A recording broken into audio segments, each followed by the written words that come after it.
Assalamualaikum warahmatullahi wabarakatuh. Halo guys, jumpa lagi bersama kami di Marola Channel. Guys, makin heboh.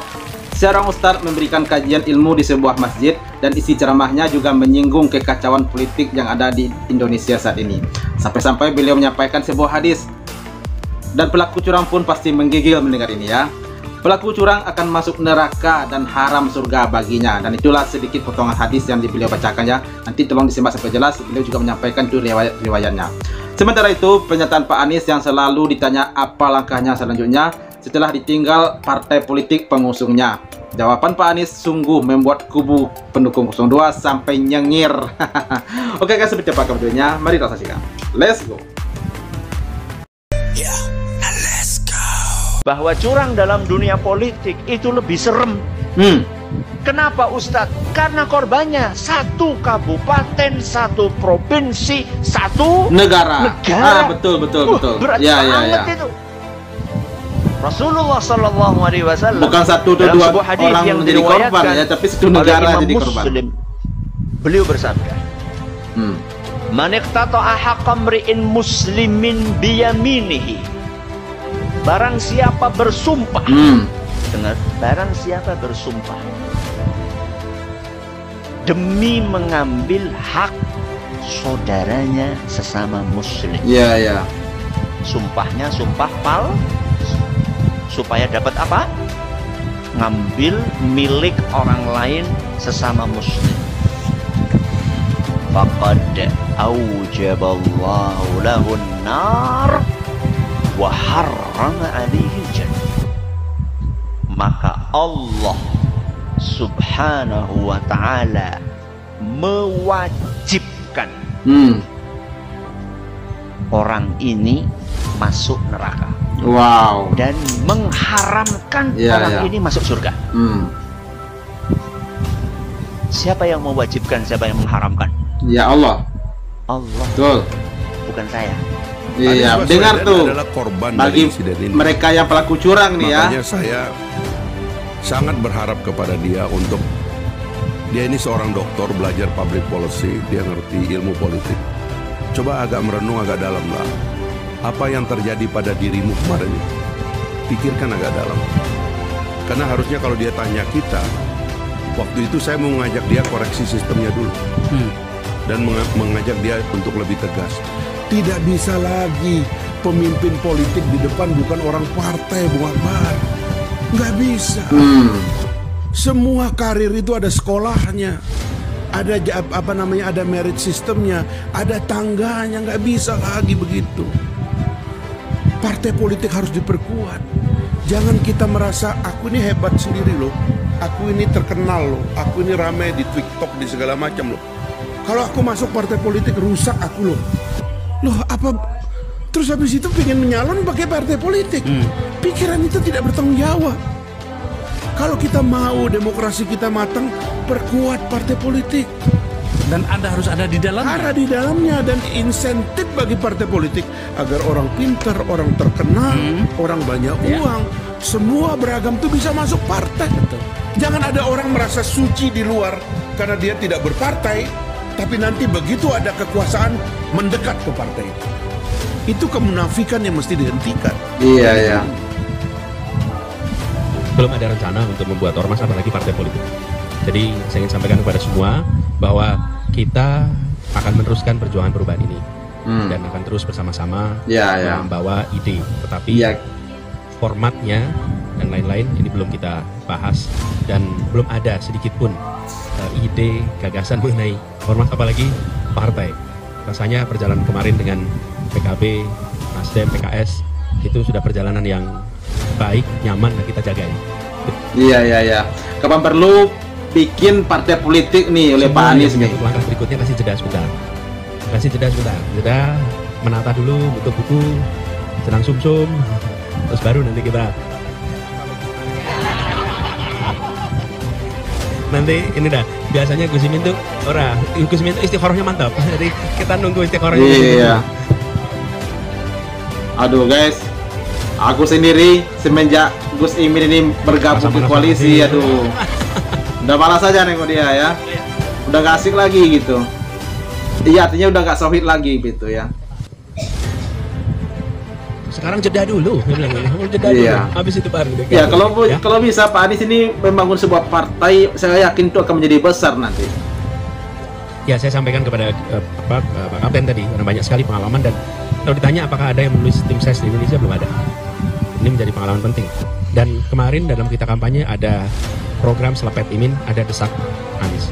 Itu program yang sekarang di YouTube banyak sekali orang terus menonton, walaupun kampanye selesai. Itu sebagai proses pembelajaran kebijakan. Jadi itu yang kami katakan tadi, kami ingin membuka ini dengan niat baik dan sudah dikerjakan.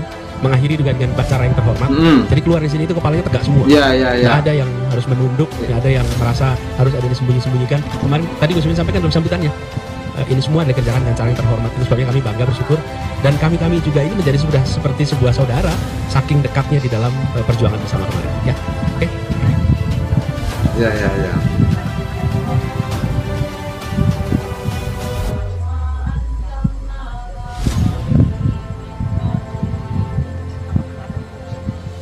Kita masih jalan sama-sama terus, dan begini, di dalam proses komunikasi itu selalu ada ruang terbuka untuk komunikasi. Bahkan ketika kami berdua hadir pun ada yang mempertanyakan kenapa harus hadir. Itu, tapi kenyataannya kami ingin bernegara dengan terhormat kok. Kita ingin menjalankan proses politik juga dengan terhormat. Cuman karena ada pengalaman yang cukup panjang di mana berbeda berdialog. Maka ketika ada dialog itu seakan-akan lalu terjadi persamaan. Para pendiri publik ini tuh pikirannya beda-beda, tapi dialognya jalan terus.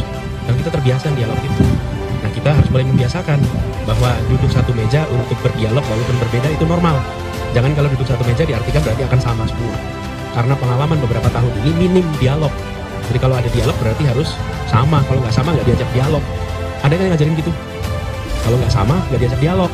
Nah, kita ingin jaga agar semuanya ini senyum-senyum. Dia tanyain siapa nanti. Ya.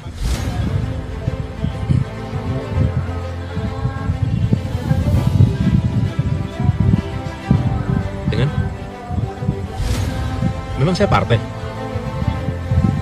kan timnya udah selesai, timnya. Kemudian saya bukan pimpinan partai, jadi saya warga negara sekarang, ya.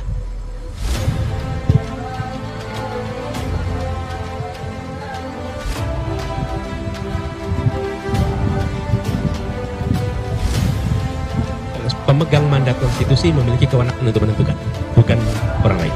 Karena konstitusi menyatakan bahwa yang mendapat amanat adalah Pak Prabowo, maka Pak Prabowo akan menentukan seperti apa, dan kita hormati keputusan. Iya. Oke, cukup ya. Wow. Semoga Pak Anies bisa mempertanggungjawabkan apa yang dia omongkan barusan ya. Kami Bu Mega sudah menetapkan Pak Ganjar sebagai calon presiden, dan kemudian lihat berbagai manuver yang dilakukan, yang tujuannya adalah untuk menaikkan, pada akhirnya kami tahu secara eksponensial tingkat dikenalnya Mas Gibran. Buah jatuh tak jauh dari pohonnya, bapak dan anak sama ngibulnya. Maju sebagai calon wakil presiden, kan intinya dijawab tidak. Karena Mas Gibran menegaskan, saya lahir dan besar di PDI Perjuangan, bapak saya akan berakhir tahun depan, kalau saya tidak berlabuh ke PDI, saya kemana lagi?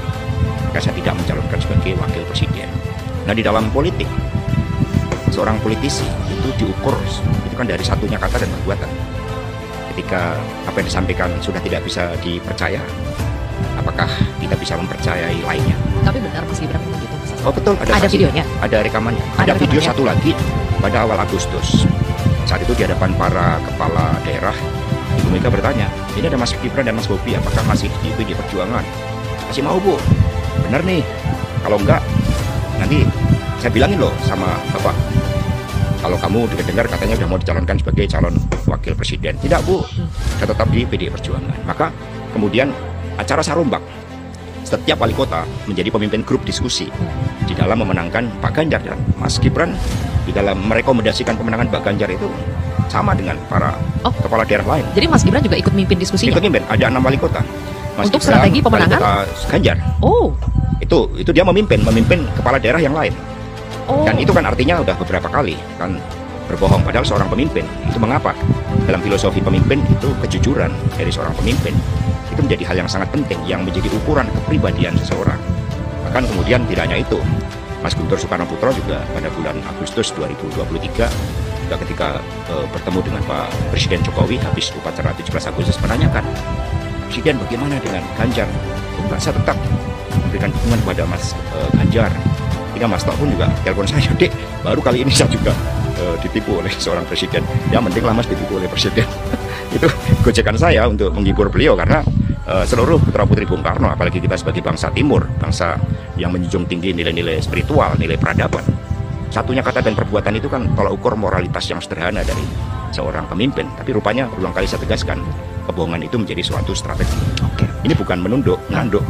Bukan nyeruduk ya? Bukan nyeruduk. Tapi benar ya, ada buktinya. Tadi Mas Sasto bilang mau share videonya. Itu termasuk nanti kita sampaikan. Ada video Gibran memimpin wali kota. Iya, dan juga ketika menyatakan tidak maju kepada Ibu Megawati Soekarno Putri. Di hadapan para kepala daerah lain. Terus ketika Mas Gibran bilang kayak gitu, Bu Mega percaya 100%. Nah, kita kan yang namanya anak kader-kader PD Perjuangan kan kami diajarkan nilai-nilai kejujuran itu. Karena kita berpartai itu kan atas dasar keyakinan ideologis berdasarkan falsafah bangsa Pancasila, dan kehormatan seorang kader itu ditentukan oleh kata-katanya apakah bisa dipegang sebagai politisi. Itu yang paling penting dan itu yang diajarkan. Oke, mantap, keren. Ternyata, waduh, ini memang ngeri ya, politik ini memang ngeri. Ternyata Gibran dan Pak Jokowi juga ikut mendukung Ganjar untuk maju di Pilpres 2024 ini. Tapi akhirnya malah ini terjadi ya, Gibran jadi maju jadi cawapres, dan Pak Jokowi pun juga ikut mendukung Gibran menjadi cawapres, dan akhirnya Ganjar pun juga ikut tersingkir ya. Padahal ini pengakuan dari kader PDIP langsung nih guys, Pak Hasto ini ya, bukan orang lain, kadernya sendiri, orang dalam ya istilahnya ya. Waduh, memang luar biasa, ngeri kalau politik ini, ngeri. Nah guys, gimana pendapatnya? Apakah ini sah-sah saja atau gimana ya? Tolong sampaikan di kolom komentar, dan sampai jumpa lagi di video berikutnya. Thank you. Thanks for watching.